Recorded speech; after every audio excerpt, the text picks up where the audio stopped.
Right to Fnatic here off the bat.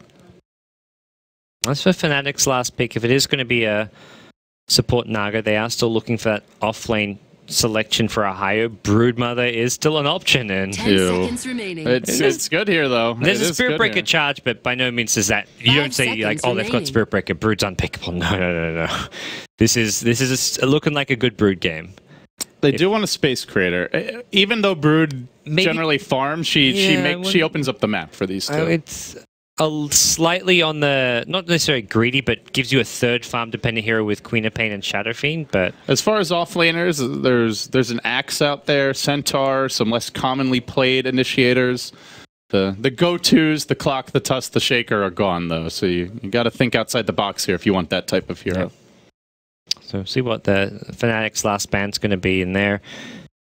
Got to be thinking about the mid lane if there's a TA mentioned is a possibility. Otherwise, we'll have to see what kind of QO options are out there. Razor, okay, that makes sense. The Razor and the Viper are two, which are just strong, stable mids. But the question is whether or not it's not really a QO style of mid hero.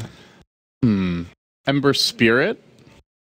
Storm. He used to play a lot of Ember Spirit. Storm maybe. You are up against the Lion. Remaining. Yeah, I could see Storm being a possibility. It's at least... Ember doesn't do well against Shadow Fiend, but if you want to support him a lot, then that's a possibility. I feel like it's likely to be one of those two at this point. And there's the Brute Band, so no shenanigans this game from Ohio. See what Fnatic I would love to see that mind. old in Ohio's Nature's Prophet. I don't think it fits here at all, but... That was always fun to see. Against Spirit Breaker, it's a disaster waiting to happen. Haven't got too... Oh, they've got a decent amount of reserve time left, so they can think through their options here as far as what they want to do. And they could consider the core Naga if they really wanted to. 5 seconds remaining. It's so greedy. Yeah. You've got 3 heroes that are literally like vacuum cleaners. Yeah, I was about to say Earthshaker could be a possibility. That's a really you've got Queen and Pain SF, you've got enough. You can pick a kind of more utility offlaner. Like you could have like the Yoki style Sand King even. But yeah, I'm feeling like Sand King, Axe, or Centaur. Those are the 3 that come to mind. And less conventional, what do you have? Legion Commander. Seems also on the greedy side and just not that strong right now in general. And we'll find out soon enough. The offlane Riki that Mushi is known for banning first phase. Centaur. There's a Centaur. Ohio plays a lot of Centaur, and this is something he's... Ember or Storm, I'm expecting here. No TA? No TA possible? Yeah. I don't know. I feel like they have so much control for TA this game. But it is the same can be said that applies against a Storm too, I feel, or at least less so. Only the Hex really. Lina. Okay. That's something we mentioned earlier, but kind of got drawn away from. And hey, it worked for their brothers in MVP Hot 6 yesterday. Let's see. Give maybe some damage output that they were lacking. Like they've got a really good team fight around the Tombstone. It's just gonna be all about securing those kills. And Gyrocopter doesn't want to go running in too deep until he has that BKB. Fighting into Lion disables, Finger, Queen of Pain burst, SF burst. They want to have that long-range DPS, which Lina can provide them. I really love these MVP lanes. I feel like they should be super strong through the first 6 to 8 minutes here. Centaur, not strong in the laning stage. Certainly not going to do well against Gyro. Shadow Fiend can be punished by Lina 1v1, let alone if he gets charged. And even in the safe lane, sure, Queen of Pain's a good laner, but you got to worry about the charge, the Tombstone, maybe even the Dazzle is moving through that lane at some point for Fetty. They have potential here, gods, for MVP to win all 3 lanes if they play this right. Yeah. And they're going aggro. KP's already got the Rain of Protection, and he's running bottom, it looks like. Very powerful heroes. I like what MVP Phoenix are pulling out here. Early ward can be planned by Ohio up top, though. He TP'd for this and everything, so didn't even spend all his money, just wanted to get up as fast as possible. And he's not going to actually block the pull, but also just to try and figure out what MVP are going to be doing with their lanes, if it is going to be this aggro tri lane. But that's a good point, and it's very important intel, given that they have so many options. They can run some dual lanes, they can go aggro tri. Just endless possibilities, really. But with that, we get underway. Could have a big level 1 clash. KYXY has Blink already. He's a little bit of trouble. They can charge him, but they have to be careful about what's lurking behind. Just chucking out a decay. Yep. And he blinks to it. If he gets charged, you can just blink to the tower as well. So They get the scouting information. You are not fighting this if you're Fnatic. No, they're just playing footsies, but they're not going anywhere near this. They're hoping for vision. Center actually rotating down as well. We'll have to see if they look to change their lanes. I think even 4v5 MVP can't fight this unless someone gets caught really out of position. They're getting free hits off on Febby. Oh, that's the 4 heroes done. That might be the opportunity there for the charge the other direction. Febby almost dead. The backstab. Ohio does club him with the axe. He gets the kill, but Nuts looks for the trade. That's a 2-hero raise. How the hell is Fnatic winning this fight? KP trying to do what he can with the Rocket Barrage, just not quite enough, but Nuts is clobbering everyone. Queen of Pain blinking away, but March on the hunt. He gives up on the charge. 2 for 2, but a first blood for oh, actually MVP got it. Oh, Mushi's still in trouble. And he wanted the bounty rune. He's just going to run in and feed for that. That was not worth it. Oh. Well, MVP actually got the first blood, as it turns out. I thought it went the way of Fnatic there. But, oh no, who got it? It was Fnatic. It was the Centaur. It said the gold swing went the other way. I'm not really sure why. So... really, MVP definitely the stronger level 1 fight, but Fnatic just kind of slightly outplayed them. They got some free right clicks off on the Dazzle. They hit a 4-hero Riptide with Naga Siren, a 2-hero Impel. They were the ones getting the jump and initiating. It was more than a 2-hero Impel. It was 3 or 4. It was huge. They just got caught in this like little choke point. I feel like if they just ran at Fnatic, they would have been the ones to crush that fight. But the backstab Centaur first blood is not something you expect. That's for sure. So, Fnatic can kind of stabilize off of this, and for them, I think they now can read the lanes well. They de-ward their pull camp as well. They saw where the Observer Ward went down, so their safe lane will go really well here. Even though they're against the Spirit Breaker Undying, they can use the pull camp, deny as much XP as possible, get farm, get some CS as well as some levels on their supports, and then go for kills once they get like a level 2, level 3 on the Lion and Naga Siren, and go from there. And Mushi already has his bottle. He did rush it here. Got to CS pretty well against QO off the bat. Taking some heavy slave harass, but able to bottle his way through it. Even going in on QO, getting some free chops. Not something you generally want to allow. There's no mana after that skirmish, so no early charge available. The Riptide connecting on 2. And the support Naga seems pretty strong against this dual lane. 2 melee heroes. They want to be in your face, and you're pretty much guaranteed to hit both with the Riptide. As Febby, true to Febby form, is going for Courier Snipe, and it's leading with an empty bottle. This is a Courier for Febby. Give him another one. That's a dead bottle. And a sad Mushi. You know, they were on point last game, ready for it, and micro the Courier around, but Fnatic maybe just forgetting about it and getting a little overconfident. He even gets the rune deny as well. And now he's getting some harass too. Febby's just spanking Mushi. QO's running. And QO's going to get him. He doesn't even have boots yet. This is an easy takedown with the slave follow-up. Mushi's going to pop. Well, he gets a free heal, gods. But that's about it. Oh, you want your bottle for some heals? Here, just go back to base. That's 2 very quick deaths for Mushi. The first one especially avoidable. Well, not the start you're hoping for from a Shadow Fiend. Yep.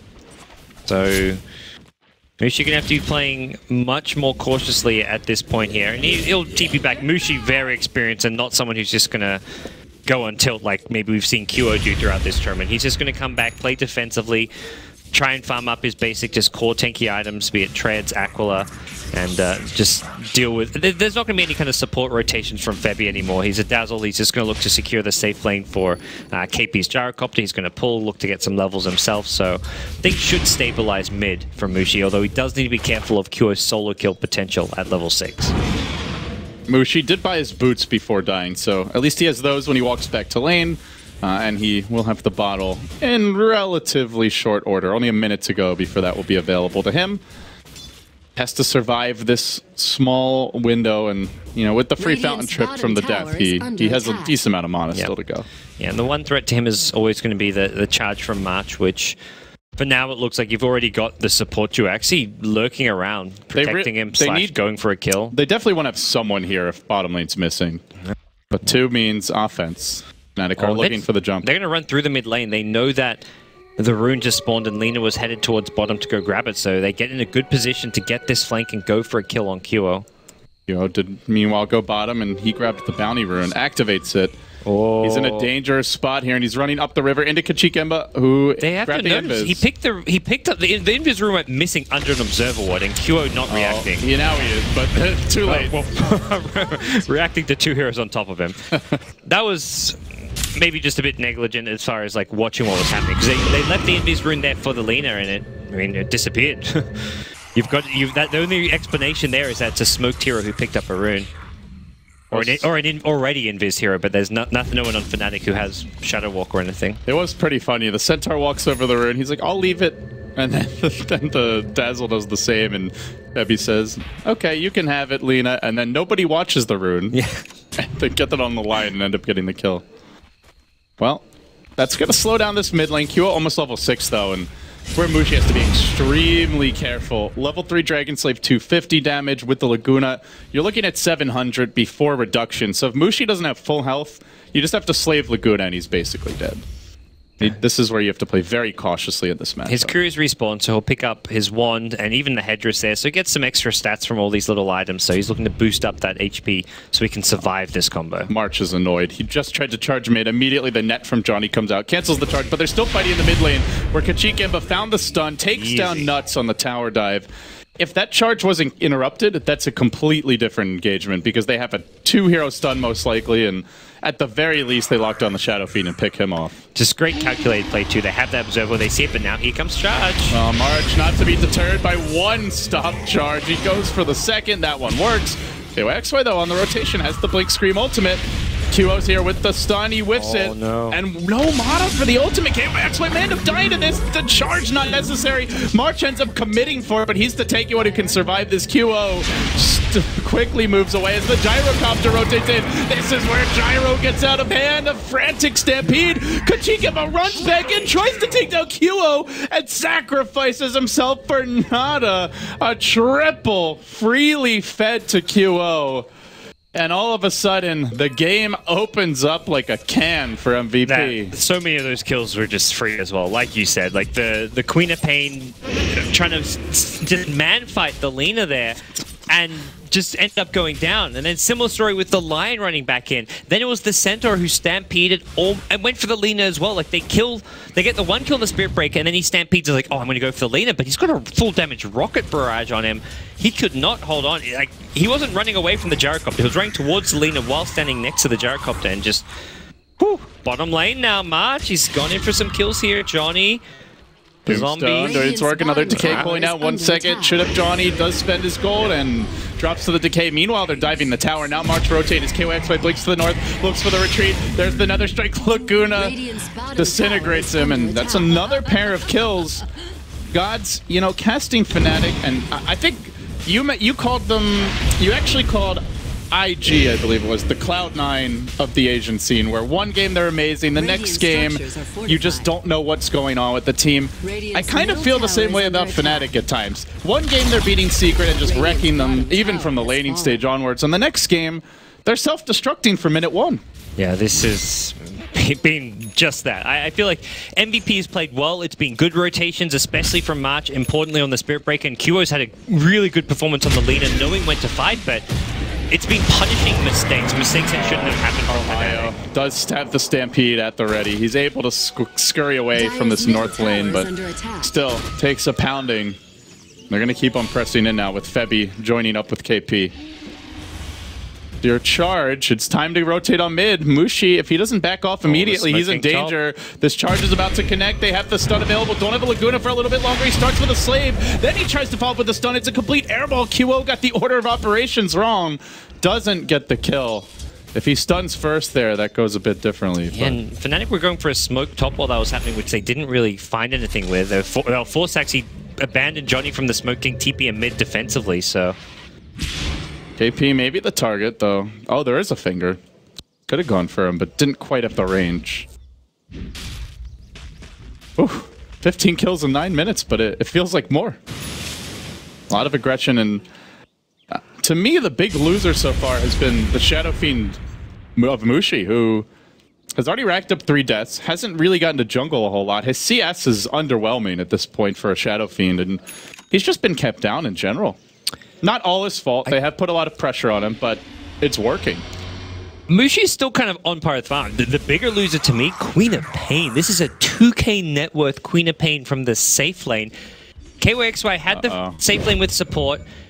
His rotations have been disastrous. He's had 2 deaths. Well, the first one rotation mid, and then there was the time where after he respawned, he TP'd bottom and died again. Stun finger onto March. Where's the tombstone? They already used the soul rip. Not very strong here in this particular engagement. But Mushi dies once more, soloed by QO in the mid lane.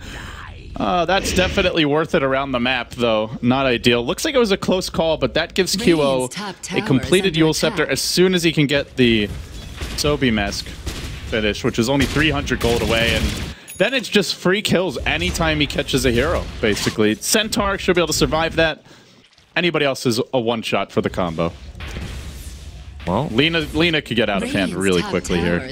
Oh yeah, this is looking like a good game for Lina, just to keep finding kills here. We'll see if Fnatic trying to defend this, but look who's getting charged.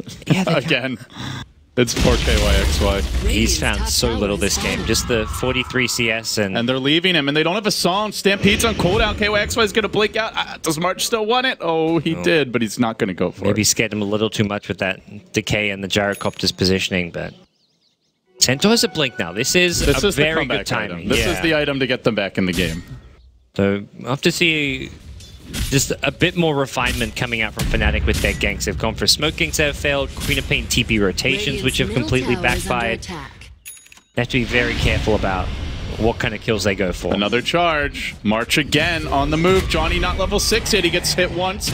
There's the Nether Strike follow-up. Comes through from Nuts. Who can drop the tombstone under the tower if he really needs to. He does. Commit it. And they'll get the Johnny kill again. 4 heroes dogpiling. Meanwhile, QO also on the run. Has the Eul Scepter. Continues to sprint his way out of here. And the charge is coming. This could end horribly for Fnatic. Kachika, but doesn't cancel it. Then they look good at Kachika. He doesn't get a single spell up. Debbie's next. The Eul setup on the Shadow Fiend. Where's the follow-up? The 2-hero stone comes out from QO, and he starts laying into them with auto attacks. A slave as well. March takes through it. Finally, KYXY will bring him down. But this Spirit Breaker of March just keeps on delivering. Every single kill, it feels like he's been the key hero in it. 1, 3, and 7. He's died a lot, but he's really given his team the space they need. These deep wards just allow him to charge from so far away. You see hero like moving out towards mid lane, towards top lane. You can charge him constantly. You've got the vision. This mid ward between the T1 and T2 was just pinged out, so maybe Fnatic know where it is as Ketchik is headed that direction. But these wards have already paid for themselves, especially this mid lane one. Continue to work on this tower mid, and they really want to fight it. No cooldown for a bit.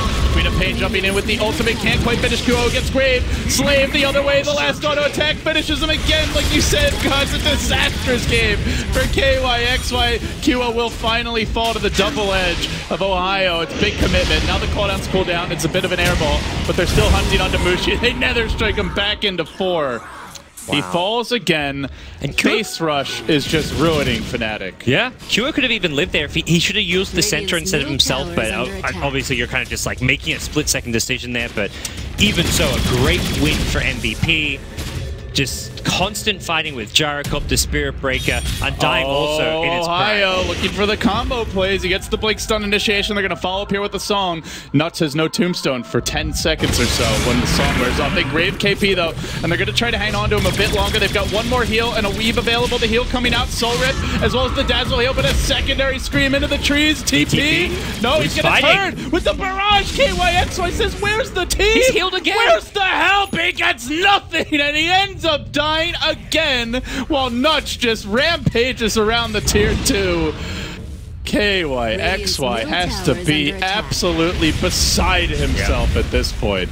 And Fnatic, it's just not, they're completely misplaying everything. Like that was the sleep into the Impale. The Impale didn't even hit the Gyrocopter there. All they had to do was hit that Gyrocopter Impale. Yeah, he's getting Grave, but you needed the damage to get him down to 1 HP, then you just wait out the Grave and kill him, but he didn't take the damage. He was like still on 200 HP, just ran away, kited them back, and got completely back to safety with a few more heals. So Fnatic, this has just been a poor showing from them and very uncharacteristic because, I mean, this is the team that beat Secret, the only team to take a game off Secret so far, and just not playing their best Dota right now. Not even close, but this is always the worry with Fnatic. They're not a very consistent team. And now Kichikemba on a warning mission. No, that's not happening. MVP will not allow deep wards. Well, why is Eli in there by himself? Yeah. Well, they know who was going to plant a ward, whether they saw him plant it or not. They actually tried to de-ward it. It looks like Sentry got planted around the same time. Might have been right before, but either way, doesn't quite easy rush. With this one, MVP maybe looking for high ground. Middle tower is under attack. Well, while we have a moment here to breathe, I guess the question is, what's the game plan for Fnatic? You are up against Spirit Breaker and a Yule's Lina. You can't really split push that easily. Fnatic still have a very strong hero composition. The Centaur, Shadow Fiend, Queen of Pain just works really nicely. That team fight set up from a Naga Siren's scary. You've got great burst damage coming out of the line, so things can still work, and they're going to find a freebie here. The Tombstone is enough to keep March alive. They commit everything. They do get him. Trying to focus the Tombstone down. Mushi is. Is there any more backup coming? He correctly identifies there's not. He gets the Tombstone, and he keeps on moving forward. Yeah. Tomb gets denied. Cheeky little play from Nuts, but...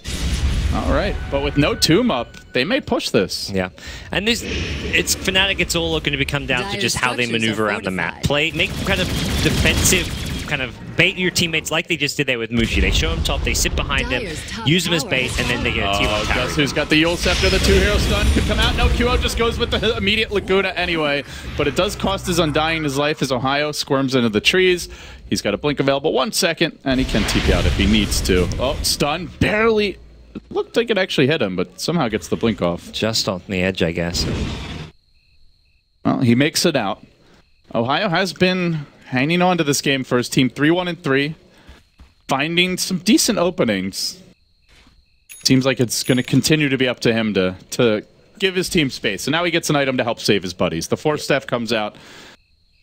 So often he's been the bulwark, just the stable player that doesn't make mistakes, who allows Fnatic to come back and to pull ahead when they're in a relatively close game. Yeah, if they can get Mushi up to BKB on Shadow Fiend and continue to farm the Queen of Pain as well, it looks like a Yule Scepter is going to be the entries for KYXY, which is kind of handy. If you get thrown up in the air by a Lina, you can Yules as you hit the ground to dodge the stun and maybe keep yourself alive against the combo, although it's always kind of some mind games. Lina may just like fake stun out of it and wait for you to use Yules yourself, but it's just a cheap, good, cost-effective item when you're this far behind. Queen of Pain struggling so much. 6th on net worth. KYXY, just a reminder, was the safe lane farmer for Fnatic. Yeah, I guess we see the power of the Spirit Breaker Undying dual lane. Just there were a couple times where I popped the camera down bottom in the first couple minutes, and you'd see a Decay come out, 1 auto attack, and he blinks away, and he's lost like 1/3 of his health almost instantly. Just so difficult to fight against the zombie early on. Also the Yules, and probably even more importantly, really good against charge until a BKB is purchased, which are just going to have ways to go before he grabs. Duo Shadow Blade through the mid lane, but gets seen by a sentry ward, so this won't lead to too much. But and now he is working towards Ags. That is the worry for Mushi. You get your BKB, but Duo able to dish out 675 pure damage right through it. That is a half Mushi's HP pool, and he actually opted for Yasha first. So he's going to delay that BKB a bit. Go into the SMY.